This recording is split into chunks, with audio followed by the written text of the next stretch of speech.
आप सबको मेरी राम राम। पिछली बार मैंने आपको सुनाया कि रामचंद्र जी भरत को बताते हैं कि असंतों के लिए मैं भयंकर काल हूं। अब आगे भगवान कहते हैं, मैं जीव के अच्छे बुरे कर्मों का यथा योग्य फल देता हूं। जो लोग चतुर हैं वो संसार के दुखों को जानकर मुझे ही भजते हैं। हे भाई, इस तरह मैंने तुम्हें संत और असंत दोनों के गुणों और अवगुणों को बताया। जो इसे समझ जाते हैं वो लख 84 के चक्कर में नहीं पड़ते। भगवान के मुख से यह सब सुनकर सभी भाई बहुत हर्षित होते हैं।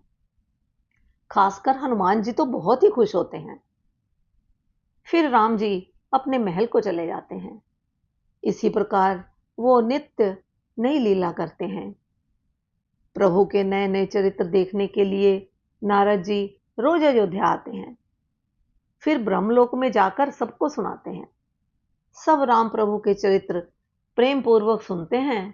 कहते हैं, जो राम कथा से प्रेम नहीं करते, यानी कि जिन्हें राम नाम अच्छा नहीं लगता, उनका हृदय पत्थर के समान है।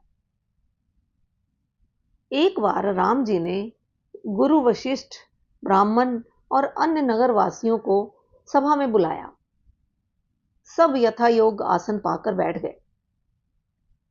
रामचंद्र जी कहते हैं कि मैं आप सबको कुछ कहने जा रहा हूं।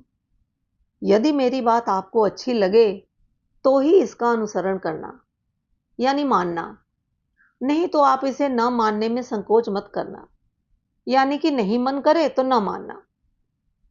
कहने लगते हैं कि हमें बड़े भाग्य से यह मनुष्य जन्म मिला है।